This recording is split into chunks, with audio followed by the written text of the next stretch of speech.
ಮತ್ತು CN ಮುಕ್ತಾರ್ ಅವರು, ನರಸಿಂಹಮೂರ್ತಿರವರು, ಶ್ರೀಮತಿ ಚೆನ್ನಮ್ಮ ದೇವೇಗೌಡಜಿ ಅವರು. ಬಹುಶಃ ವಿರೋಧ ಪಕ್ಷ ನಾಯಕರು ಮತ್ತು ನಮ್ಮ ರವಿಯನ್ನವರೆಲ್ಲ ಹೇಳಿದ್ದಾರೆ, ಮತ್ತೆ ಅದನ್ನು ನಾನು ರಿಪೀಟ್ ಮಾಡಲಿಕ್ಕೆ ಹೋಗೋದಿಲ್ಲ. ರಾಮಚಂದ್ರೇಗೌಡರ ಬಗ್ಗೆ ನಾನು ಮೊದಲನೇ ಬಾರಿ ಇಲ್ಲಿ ಸದನಕ್ಕೆ ಬಂದಾಗ ಎಲ್ಲ ರೀತಿಯಲ್ಲಿ ನಮಗೆಲ್ಲ ಮಾರ್ಗದರ್ಶನವನ್ನು ಕೊಟ್ಟಿರತಕ್ಕಂಥ ಒಬ್ಬ ಹಿರಿಯ ಧುರೀಣರು ಮತ್ತು ಅವರೇನು 4 ಬಾರಿ ಈ ಸದನದ ಶಾಸಕರಾಗಿ, ಸಚಿವರಾಗಿ, ಎಲ್ಲ ರೀತಿಯಲ್ಲಿ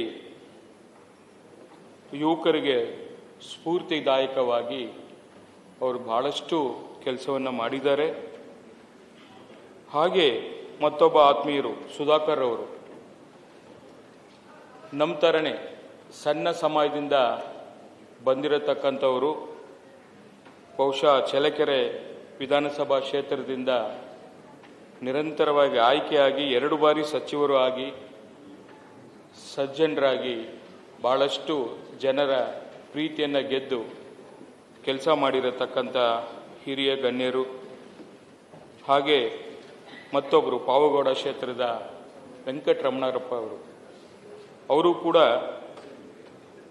ತುಂಬ ಸಜ್ಜನ ವ್ಯಕ್ತಿ, ಹಿರಿಯರು, ಭಾಳ ಎಲ್ಲರನ್ನೂ ಕೂಡ ಪ್ರೀತಿಯಿಂದ ನೋಡುವಂಥ ಒಂದು ವ್ಯಕ್ತಿತ್ವ ಇರತಕ್ಕಂಥ ಮಾಜಿ ಸಚಿವರು ಕೂಡ ವೆಂಕಟರಮಣಪ್ಪರವರು. ಹಾಗೆ ನಾನು ಚೆನ್ನಮ್ಮಾಜಿಯವರ ಬಗ್ಗೆ ಹೇಳಲೇಬೇಕಾಗ್ತದೆ. ಯಾಕೆಂದರೆ ಅವರ ನನ್ನ ಒಡನಾಟ ಕಳೆದ 30 ವರ್ಷಗಳಿಂದ. ಬಹುಶಃ ನಾನು ರಾಜಕೀಯಕ್ಕೆ ಬರಬೇಕಾಗಿದ್ರೆ ಚೆನ್ನಮ್ಮಾಜಿಯವರ ಒಂದು ಪ್ರೇರಣೆ, ಅವರ ಒಂದು ಸ್ಫೂರ್ತಿ, ನನಗೆ ಕೊಟ್ಟಿರತಕ್ಕಂಥ ಒಂದು ಎನ್ಕರೇಜ್ ಭಾಳಷ್ಟು. ಅವ್ರಿಗೆ ನೀನೇನು ಅನ್ಕೊಂಡಿದೀಯ ಆ ಛಲ ಬಿಡಬಾರ್ದು, ಮುಂದಕ್ಕೆ ಹೋಗು, ನಾನಿದ್ದೀನಿ ನಿನ್ನ ಜೊತೆಯಲ್ಲಿ ಅಂತ ಹೇಳಿ ನನಗೆ ಉರುದುಂಬಿಸಿ ಸನ್ಮಾನ್ಯ ದೇವೇಗೌಡರ ಜೊತೆಯಲ್ಲಿ ಎಲ್ಲ ರೀತಿಯಲ್ಲಿ ಅವರು ಸಹಕಾರ ಕೊಟ್ಟಿರತಕ್ಕಂಥದ್ದನ್ನು ಈ ಸಂದರ್ಭದಲ್ಲಿ ನಾನು ನೆನೆಸ್ಕೊಳ್ಳಿಕ್ಕೆ ಬಯಸ್ತಾ ಇದ್ದೀನಿ. ಜೊತೆಗೆ ಇವತ್ತು ಮುಖ್ಯಮಂತ್ರಿ ಧರ್ಮಪತ್ನಿಯಾಗಿ, ಈ ದೇಶದ ಪ್ರಧಾನಮಂತ್ರಿಯ ಧರ್ಮಪತ್ನಿಯಾಗಿ, ತನ್ನ ಮಗ ಮುಖ್ಯಮಂತ್ರಿಯಾಗಿ, ಈಗಿನ ಕೇಂದ್ರ ಸಚಿವರಾಗಿ, ಇನ್ನೊಬ್ಬ ಮಗ ಮಾಜಿ ಸಚಿವರಾಗಿ, ಇಷ್ಟೆಲ್ಲ ದೊಡ್ಡ ಕುಟುಂಬದಿಂದ ಬಂದಿದ್ರೂ ಸಹ ಎಲ್ಲಿ ಕೂಡ ಒಂದು ಸಣ್ಣ ಒಂದು ಪ್ರಚಾರವಾಗಲಿ, ಬೇರೆ ರೀತಿಯಲ್ಲಿ ಅವರು ತೋರ್ಪಡೆ ಮಾಡಿಕೊಳ್ಳೋದಾಗಲಿ ಎಲ್ಲಿ ಕೂಡ ಮಾಡದೆ, ಸರಳತೆ, ಸಜ್ಜನಿಕೆ, ದೈವ ಸ್ವರೂಪ, ಅವ್ರನ್ನ ನಾವು ದೈವ ಭಕ್ತರು ಅಂತ ಕರಿತೀವಿ. ಬೆಳಿಗ್ಗೆ 3-4 ಗಂಟೆಗೆ ಎದ್ದು ತುಳಸಿ ಪೂಜೆ ಮಾಡುವುದರಿಂದ ಹಿಡಿದು 12 ಗಂಟೆ ಆಗಲಿ ತಿಂಡಿ ಕೂಡ ಮಾಡದೆ ಇವತ್ತು ಅಂತ ಒಂದು ದೈವ ಸ್ವರೂಪಿ ಅನ್ನಪೂರ್ಣೇಶ್ವರಿ ಅಂತ ಕೂಡ ಕರಿತೀವಿ. ಯಾಕೆಂದ್ರೆ ಇವತ್ತು ನಾವು ರಾಜಕಾರಣ ಮಾಡ್ತಾ ಇದ್ದೀವಿ, ಇಲ್ಲ ಅಂತಲ್ಲ.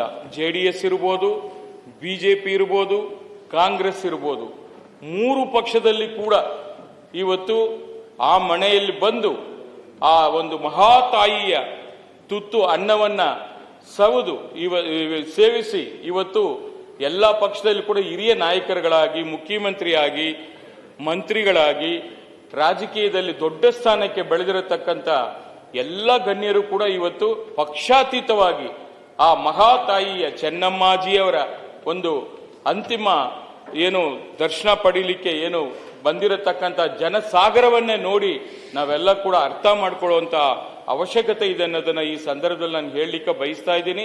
ಯಾಕೆಂದ್ರೆ ಇನ್ನೊಬ್ಬರು ಕನ್ನಡಿಗರು ಪ್ರಧಾನಮಂತ್ರಿ ಆಗ್ತಾರೋ ಇಲ್ವೋ ಅನ್ನೋದು ನನಗಂತ ಗೊತ್ತಿಲ್ಲ. ಆದರೆ ಒಬ್ಬ ಕನ್ನಡಿಗ ಡೆಲ್ಲಿಯ ಕೆಂಪು ಕೋಟೆಯಲ್ಲಿ ಆ ಒಂದು ಬಾವುಟವನ್ನು ಆರಿಸಿ ಪ್ರಧಾನಮಂತ್ರಿ ಹುದ್ದೆಗೆ ಹೋಗಬೇಕಾಗಿದ್ರೆ ಅದು ಸುಲಭದ ಕೆಲಸ ಅಲ್ಲ.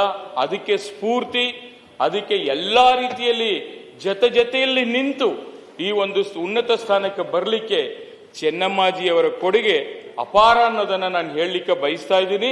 ಅದರಿಂದ ಯಾರೇ ಮನೆ ಬಾಗಿಲಿಗೆ ಬರಲಿ, ಅವರು ಬಂದಾಗ ಗೌರವ ಕೊಟ್ಟು ಪ್ರೀತಿಯಿಂದ ಮಾತಾಡಿಸಿ ಊಟ ಮಾಡಿ ಅಂತೇಳಿ ಎಲ್ಲ ರೀತಿಯಲ್ಲಿ ದೇವೇಗೌಡರು ಸಾಹೇಬರ ಜೊತೆಯಲ್ಲಿ ನಿಂತು ಅವರಿಗೆ ಎಲ್ಲ ರೀತಿಯಲ್ಲಿ ಸಹಕಾರ ಕೊಟ್ಟಿರತಕ್ಕಂಥ ಆ ತಾಯಿ ಚೆನ್ನಮ್ಮಾಜಿಯವರು ಆ ದೇವೇಗೌಡರ ಸಾಹೇಬರ ದೇವತೆಯಾಗಿ ಅವರು ಒಂದು ದಿನ ಕೂಡ ಸಾಯಂಕಾಲ ಹೊತ್ತು ಅವ್ರು ಲೇಟಾಗಿ ಬಂದರೂ ಕೂಡ ರಾಜಕೀಯ ಒತ್ತಡ ಇದ್ರೂ ಕೂಡ ದೇವೇಗೌಡರಿಗೆ ಕೂತು ಜೊತೆಯಲ್ಲಿ ಊಟ ಮಾಡುವಾಗ ಕಾಯ್ಕೊಂಡಿದ್ದು ಅವರು ಮಾತಾಡಿ ಆ ಕಷ್ಟಗಳನ್ನ ಕುಟುಂಬದಲ್ಲಾಗಲಿ ಯಾವುದೇ ಸಮಸ್ಯೆ ಬರಲಿ ಮುಂದೆ ನಿಂತು ಈ ದೊಡ್ಡ ಕುಟುಂಬ ಅಂತ ಏನ್ ಕರಿತೀವಿ, ಒಂದು ನಮ್ಮ ರಾಜ್ಕುಮಾರ್ ಕುಟುಂಬವನ್ನ ನಾವು ಕರ್ನಾಟಕ ರಾಜ್ಯದಲ್ಲಿ ಹೇಳ್ತೀವಿ, ಅದೇ ರೀತಿ ದೇವೇಗೌಡರ ಕುಟುಂಬ ಅಂದ್ರೆ ದೊಡ್ಡ ಕುಟುಂಬ ಅಂತ ಕರಿತೀವಿ. ರಾಜಕೀಯ ಏನೇ ಇರಲಿ, ಏನೇ ಬರಲಿ, ಏನೇ ಹೋಗ್ಲಿ, ಆದ್ರೆ ಆ ಒಂದು ಚೆನ್ನಮ್ಮಾಜಿಯವರ ಒಂದು ಪಾತ್ರ ಇತ್ತಲ್ಲ, ತುಂಬಾ ಚೆನ್ನಾಗಿ ಅಚ್ಚುಕಟ್ಟಾಗಿ ಆ ಒಂದು ಕುಟುಂಬವನ್ನ ಯಶಸ್ವಿಯಾಗಿ ನಡೆಸೋದ್ರಲ್ಲಿ ಅವರು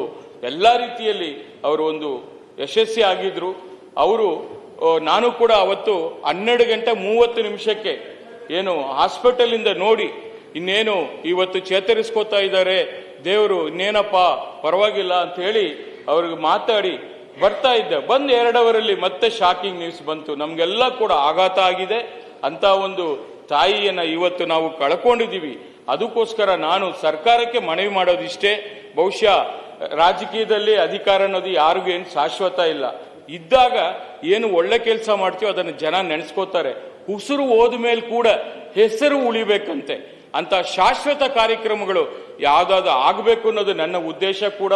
ಅದಕ್ಕೋಸ್ಕರ ಆ ತಾಯಿನ ನಾವು ಏನು ಅನ್ನಪೂರ್ಣೇಶ್ವರಿ ಅಂತ ಏನು ಕರಿತಾ ಇದ್ವಿ, ಆ ಅನ್ನಪೂರ್ಣೇಶ್ವರಿ ಹೆಸರಿಗೂ ತಕ್ಕಂತೆ ನಮ್ಮ ಸಚಿವರು ಇಲ್ಲೇ ಕೂತಿದ್ರು, ಮಧು ಬಂಗಾರಪ್ಪ ಅವರು ಹೊರಟರು ಅಂತ ಅನ್ಸುತ್ತೆ. ನಮ್ಮ ಸಭಾನಾಯಕರಿಗೆ ನಾನು ಮನವಿ ಮಾಡ್ತೀನಿ, ಈ ಸರ್ಕಾರಿ ಶಾಲೆಗಳಲ್ಲಿ ಬಿಸಿ ಊಟ ಅಂತ ತಾವು ಏನು ಕೊಡ್ತಾ ಇದ್ದೀರಿ ಮಧ್ಯಾಹ್ನ ಹೊತ್ತು, ತಾವು ಆ ಚೆನ್ನಮ್ಮಾಜಿ ಅವರ ಹೆಸರನ್ನ ಸೇರಿಸಿ ಚೆನ್ನಮ್ಮಾಜಿ ಅನ್ನಪೂರ್ಣೇಶ್ವರಿ ಬಿಸಿ ಊಟ ಅಂತಾನೋ ಆ ಚೆನ್ನಮ್ಮಾಜಿ ಹೆಸರು ಬರೋ ತರ ಆ ಹೆಸರು ಉಳಿಬೇಕು. ಅದಕ್ಕೋಸ್ಕರ ತಾವು ಅದಕ್ಕೊಂದು ಚಿಂತನೆ ಮಾಡಿ ಅದನ್ನ ಅನುಷ್ಠಾನಕ್ಕೆ ತರಬೇಕು ಅಂತೇಳಿ ನಾನು ಸರ್ಕಾರವನ್ನ ಮನವಿ ಮಾಡ್ಕೋತಾ ಇದ್ದೀನಿ. ಜೊತೆಗೆ ಇವತ್ತೇನು ಅಗಳಿರತಕ್ಕಂಥ